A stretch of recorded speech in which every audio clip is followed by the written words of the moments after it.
Alô, pessoal, muito boa noite. Aqui estamos para mais uma apresentação do show Mais e Pasmem, senhoras e senhores.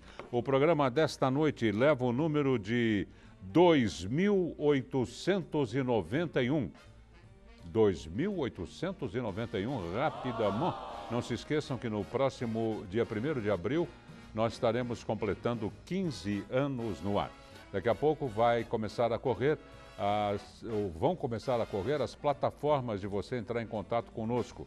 Tem o Facebook, tem o www, enfim, várias maneiras de você entrar em contato conosco. Olha, falando no www, está aí o tvmaisabc.com.br. O tema de hoje é interessantíssimo. Nós estamos recebendo, para a qual eu peço uma salva de palmas, a escritora Roberta Baroni. Olha aí, todos vieram, Roberta. Muito obrigado por ter vindo. Obrigada pela presença. Prazer em recebê-la aqui no Show Mais. Prazer todo meu. Roberta, qual é a tua ligação?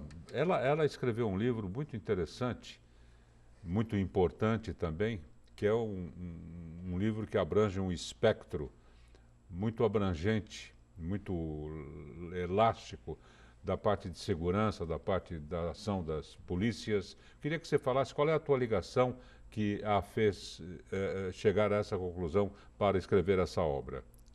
Na verdade, quando eu comecei a escrever a obra, nem mesmo eu tinha ideia do que se tornaria esse livro. Eu não tenho absolutamente nenhum parente na polícia, né? Isso é o que todo mundo sempre me pergunta. E eu acho que foi uma missão realmente dada, porque ele foi, até esse momento, ele tem 8 prêmios. Ele ganhou 8 prêmios dentro da polícia e fora da polícia. Ele foi premiado por ser uma obra tecnicamente muito bem escrita. Eu levei 7 meses pesquisando. Por que eu resolvi fazê-lo?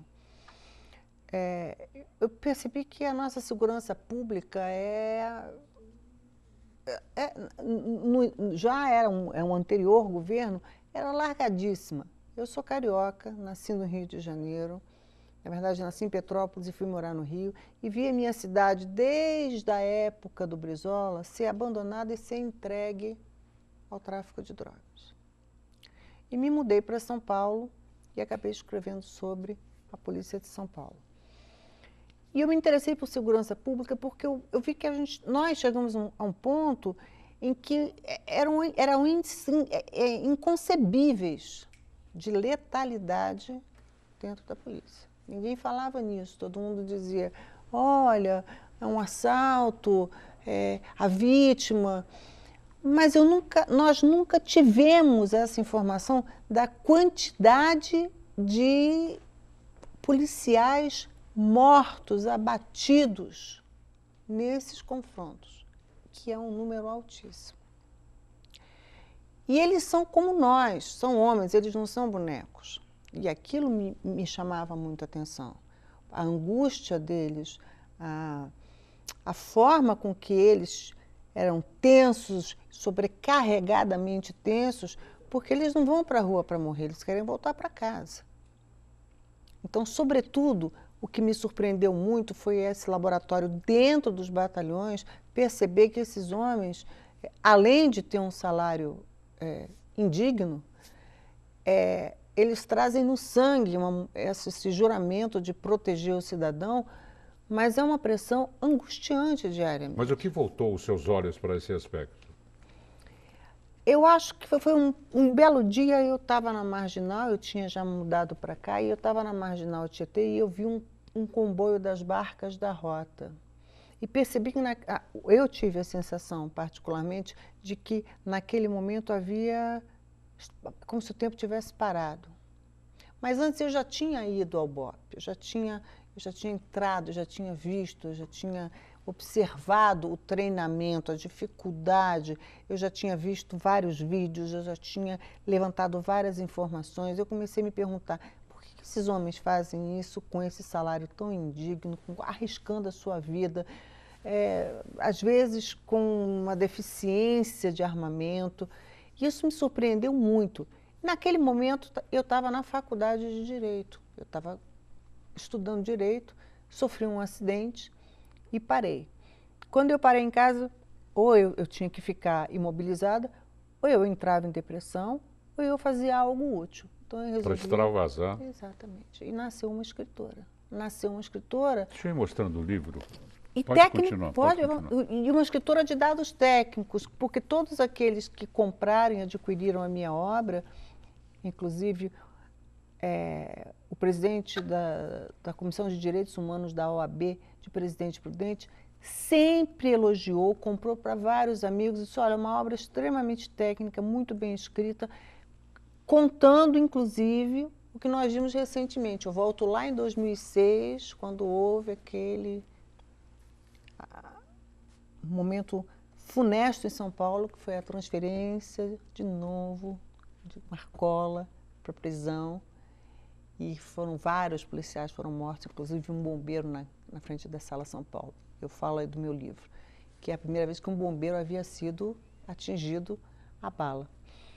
Aconteceu agora, na nova gestão, ele foi transferido de novo, graças a Deus estamos em paz, mas naquele ano foi uma loucura completa, havia um toque de recolher, e eu me lembro claramente disso, e eu comecei a pesquisar, ficava na Secretaria de Segurança Pública, eu ia até o IML. Isso faz quanto tempo?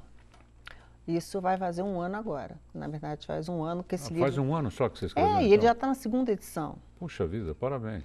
E a parte que eu fiquei com uma parte de livros para mim, até para levar para as entrevistas, mas toda a renda da venda desse livro vai para a PMDFESP, que é uma associação que cuida dos policiais que sofreram algum tipo, que ficaram fora das ruas por algum motivo. Diferimento. Estão em cadeiras de rodas e tal. Então foi um propósito que para mim tem uma motivação enorme. Primeiro é um grito de um civil, que é realmente um grito de alerta, e a doação para a PMDFESP. Roberta, no decorrer desse tempo, você acha que a coisa está melhorando, está piorando? Alguns pontos são mais evidentes que os outros? Que análise você faz do caminhar desde quando você começou a escrever o Linha de Tiro? Olha, eu percebi positivamente que a gente teve um ganho em relação ao que a gente chama de feminicídio, que naquela época nem existia isso quando eu comecei. A gente hoje trata mais essas violências, essas agressões à mulher, a gente tem dado um tratamento mais pontual, mais preventivo. Tem se divulgado mais, inclusive. As mulheres têm se encorajado. O meu segundo livro, que são Elas na Linha de Tiro, Tem Batom Nessas Caveiras, que são só sobre as mulheres na polícia. Você já escreveu esse? Eu estou começando agora. Como é que chama? Elas na Linha de Tiro, Tem Batom Nessas Caveiras. A renda desse livro vai ser para montar uma casa, que é um terreno que eu estou adquirindo, para que essas mulheres que foram, de alguma forma, violentadas, ou sofreram, de alguma forma... Abusadas. Por marido, por namorado. Maltratadas. Elas possam ficar lá, como se fosse uma espécie de transbordo, até que elas voltem para a cidade e tal. Os meus livros sempre têm uma motivação social. A minha alma está impressa aí. Eu sempre brinco assim, se eu precisar ficar sem dormir, andar na chuva. Eu senti alguns momentos, em alguns batalhões, eu senti o que eles sentiam. O cansaço, fome, eu fiz questão de me travestir para sentir na pele. Se tirarmos um raio-x do Linha de Tiro, ele vai me apresentar números de levantamentos. Vai apresentar números que divergem às vezes da Secretaria de Segurança Pública, que informa menos, que é a história do policial em trânsito. por exemplo. O policial está em trânsito, é considerado uma morte de um policial, ou ele passa a ser um cidadão comum. Essa é a minha grande briga. E você conseguiu depoimentos também? Muitos. Alguns, 5 aí do livro, 5 policiais morreram. Durante o livro. Durante o livro. Eu não consegui colocar todos os depoimentos por uma questão, alguns de respeito e alguns até porque não cabiam. Mas você, quando começou a entrevistá-los, eles estavam bem ou já estavam feridos? Não, eles tinham 2 que estavam ótimos. Tinha um que inclusive disse para mim, olha, eu vou ser o primeiro a estar na fila para comprar o livro. 2 semanas depois ele tinha levado um tiro na cabeça. E aquilo eu também sofria muito. Foi muito doloroso para mim escrever Linha de Tiro. Foi muito doloroso pessoalmente, espiritualmente, porque eu também tinha momentos que eu dizia, por que eu vou fazer isso? Porque Eu acabei de falar com esse rapaz, eram jovens, rapazes novos, com família, com filhos, e aquilo me deixava profundamente abatida psicologicamente, mas eu fui até o fim, eu fiz uma promessa e fui até o fim. A polícia, o importante é perceber que a polícia, a nossa polícia não é uma polícia matadora. A nossa polícia é uma polícia preventiva, é de estratégia. Ela não é matadora. Essa truculência que é apregoada muitas vezes, eu queria desendemoniar essa figura da polícia, foi essa a minha ideia. Obviamente que em todos os locais a gente encontra as laranjas que não são as laranjas mais redondinhas, mais perfeitas, mas para isso há a justiça militar e a corregedoria que está presente aí no livro, inclusive, para mostrar que existe lei também. Mas principalmente esses homens e mulheres são pais de família. Eles têm no sangue dele o propósito principal, salvar vidas. E você entrevistou-os na própria residência deles? Às vezes em alguns lugares, bares, sem uniforme, nunca mostrando o rosto. Alguns eu pude deixar... Você cita nomes? Alguns eu cito o nome porque permitiram, o batalhão permitiu, cito o nome. Eu tenho alguns que têm histórias, que passaram por momentos difíceis, alguns que estão paraplégicos e trabalham hoje na PMDFESP. E tive a companhia de 3 ícones que para São Paulo, né, como no meu estado tem, que eu entendo que para a rota, exceto o Major Olímpio, foram ícones, que é o Capitão Conte Lopes e o Coronel Telhada. E o Major Olímpio, nesse momento, estava se filiando até a concorrer no PSL. E foi quem me ensinou muito sobre polícia. Devo muito aos 13, principalmente ao Major Eu já vi, Olímpio. eu dei uma folhada aqui, já vi que ele faz parte do livro. Faz, ele me mostrou, o pai dele era carcereiro, e ele foi me mostrando o interno, por dentro, né? Uma radiografia muito crua e nua da polícia, né? O que me doloria muito às vezes, eu ficava impressionada com as situações, né? Então eu adquiri dele, eu sempre digo que eu adquiri dele, acabei impregnada por essa garra de brigar por alguma coisa, né? Eu queria sair mostrando o livro, nós vamos fazendo um rápido intervalo. Vamos dar uma mostradinha no livro?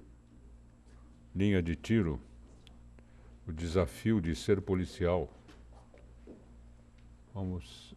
Aí, no segundo bloco, eu queria conversar com você a respeito das reações sociais, não é, das pessoas que você tem ouvido falar em relação à tua obra, tá. Não é? Tá. E aqui você já está preparando. Tá. Vamos repetir o nome da segunda? Vamos. São Elas na Linha de Tiro. Elas na Linha de Tiro. Tem batom nessas caveiras. Tem batom? Tem batom nessas caveiras. Nessas caveiras. Porque interessante. Sempre interessante, se o senhor prestar atenção, esse horário policial, todas que eu estou entrevistando, elas estão sempre com a unha feita e arrumadas. E eu comecei a perceber o seguinte, que interessante, né? Eu fui procurar a primeira mulher que foi bombeira, a primeira mulher que foi policial. Deixa eu te interromper, você vai contar o restante dessa história depois do intervalo? Então, um rápido intervalo, já voltamos com Linha de Tiro, desafio de ser policial.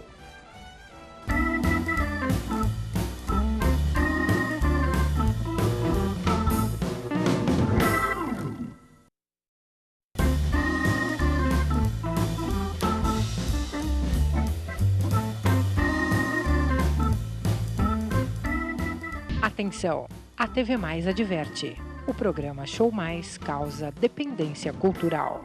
Pronto, já estamos de volta hoje recebendo aqui no Show Mais a escritora Roberta Baroni, que escreveu o livro O Desafio de Ser Policial, o Linha de Tiro. Muito legal. A capa, você que escolheu? Eu fiz questão de escolher. Pessoalmente, as capas, tanto do primeiro quanto do segundo livro agora... Vamos mostrar mais uma vez? Ela imprime um impacto que tem... vem de mim. Ela chama bastante atenção. Eu creio. Eu peguei um momento muito difícil em que as livrarias todas, as grandes livrarias, estavam num momento muito difícil, mas ela, posta frente a uma livraria, chama muita atenção. Roberta, você ia começar a falar que você fez uma observação muito interessante em relação às policiais. As policiais, o que eu mais me chamou a atenção, que todas elas são guerreiras fortíssimas, elas estão preparadas, tão bem preparadas quanto eles, mas elas estão sempre muito arrumadas, muito bem cuidadas, a mão esmaltada e sempre um batonzinho. Elas não largaram a vaidade. Por isso que eu resolvi dizer que são elas na linha de tiro, tem batom nessas caveiras. Porque são mulheres, são guerreiras, são mães, são filhas, são esposas, mas são mulheres fortíssimas, que se dedicam com tantos... Aliás, o papel das mulheres tem sido bastante atuante na Polícia Militar, na Polícia Civil, na Polícia Federal. Muito. A gente tem representantes como coronéis hoje, mulheres, vários batalhões que me surpreendem profundamente, mulheres gentilíssimas, educadíssimas. O número de delegadas vem aumentando grandiosamente, as mulheres têm se convocado. Os últimos concursos da Academia de Polícia têm recebido realmente um número bastante alto de aprovação do campo feminino. E elas fazem um serviço muito legal, porque além de ser delegadas de polícia, elas fazem um trabalho social, que é o que você sempre alerta para isso, muito importante no atendimento às vítimas. Além do fato de que, para nós mulheres, que se de alguma forma sofremos algum tipo de violação, de assédio, é muito melhor com que a gente converse com uma policial, esteja de frente para uma mulher, não que seja ruim a presença de um delegado, mas a gente se sente mais confortável. E isso traz a quantidade de partos que a polícia faz, de emergência, de atendimento social. Aliás, o Copom, também está escrito no livro, a quantidade maior de atendimento são chamados de desinteligência, são brigas de marido e mulher, brigas de vizinho, parto, mulheres passando mal. É um trabalho social muito grande que a gente vem na polícia. E nota-se também gerações mais novas, mais bonitas, digamos assim, não é? Nas três polícias, né? A militar, civil e a federal, exatamente pela presença do sexo feminino. As mulheres têm uma representação forte, né? E eu fico muito satisfeita, né, com as capitãs e cada uma que eu vou conhecendo, porque sempre há um remanejamento interno. Elas são moças jovens, mais jovens do que eu, até brinco em alguns momentos, falei, gente, poderia ser minha filha, são meninas que eu vejo ali e moças que eu vejo ali na minha frente, e que tem essa mesma garra, essa mudam mesma paixão. A filosofia de atendimento, Completamente, a abordagem, a maneira de se comportar, de falar. Não que os homens sejam grosseiros. Eles em certas ocorrências... Tem uma nova geração também de delegados, muito importante. É necessária a presença de um homem realmente. Em algumas ocorrências se faz necessário realmente. Mas eu tenho mulheres que ficaram encurraladas dentro de uma... Foram fazer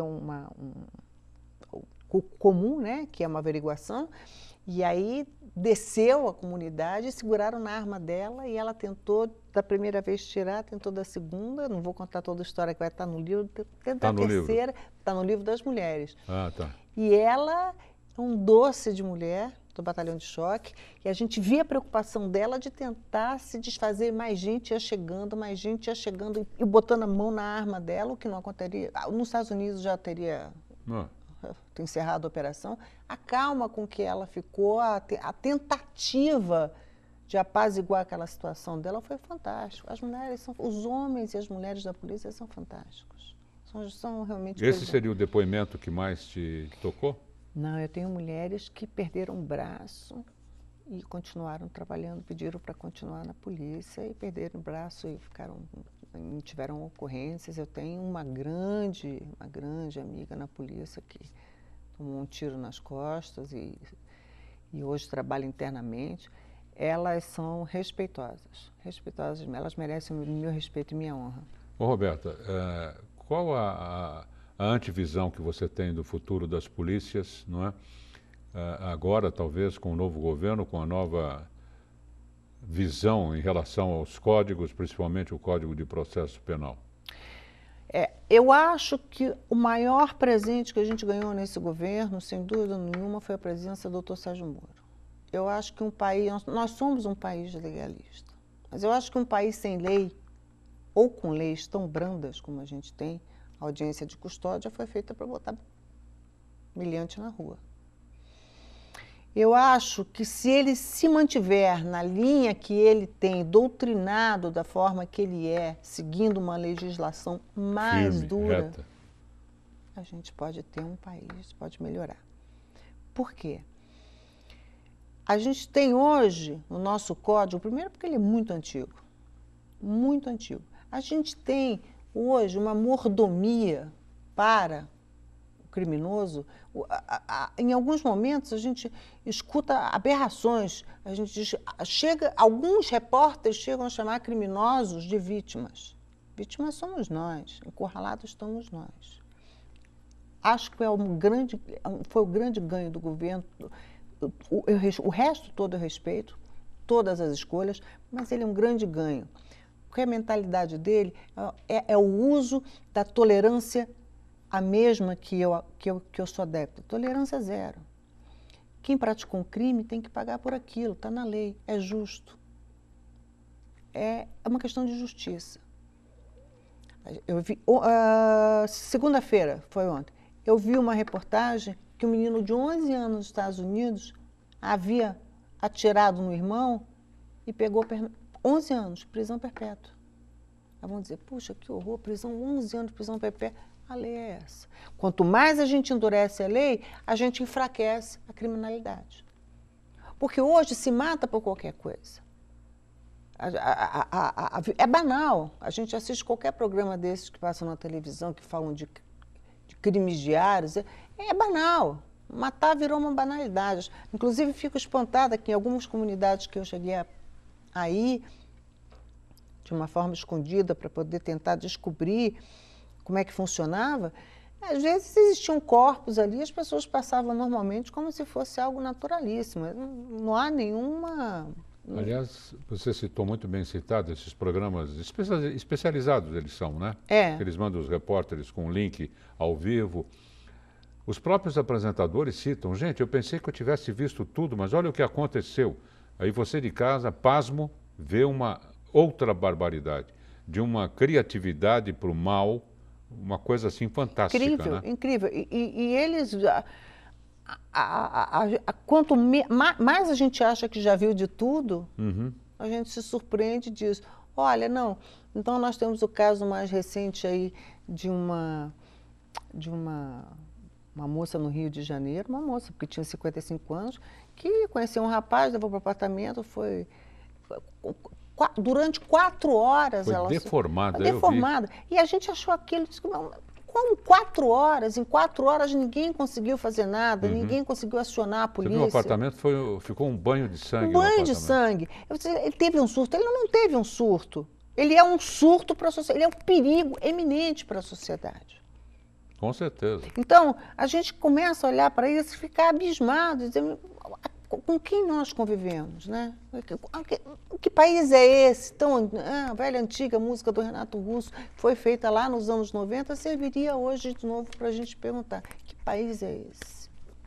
Né? Que os nossos filhos, que hoje nós precisamos alertar mais para esse caminho da modernidade, das redes de tecnologia, para que tomem cuidado, porque a gente vive uma situação realmente em que o narcotráfico, principalmente o narcotráfico, tomou conta de uma forma, é uma indústria que move dinheiro e é uma fábrica de crime. Há de se tomar muito cuidado. Bom, eu quero agradecer muitíssimo a presença da escritora Roberta Baroni, parabenizá-la pelo livro Linha de Tiro, o desafio de ser policial. Vem aí. Está no prelo já? Já. Como é que é mesmo? O título é comprido. Vai ser esse título todo? Elas na linha de tiro. Elas na linha de tiro. Tem batom nessas caveiras. Tem batom nessas caveiras. Vai ser Vai. Um furor. Só relato de mulheres e as suas histórias. Obrigado pela sua Muito presença, obrigada. Roberta. Uma Parabéns honra. pela obra, Muito muito obrigada. bacana e muito positivo esse teu posicionamento. Muito obrigada, é uma honra. Vai in italiano, non piangere mai davanti alla gente che non comprende il significato della tua lacrime. Attenzione, pazzo. Nós vamos para um rápido intervalo. Já já eu vou fazer as chamadas... já eu vou fazer as chamadas do jornal e às 6 horas em ponto o nosso jornal J mais ABC com as últimas notícias. Tem uma grande equipe preparando várias reportagens, tudo para levar a você o melhor da informação. Até já.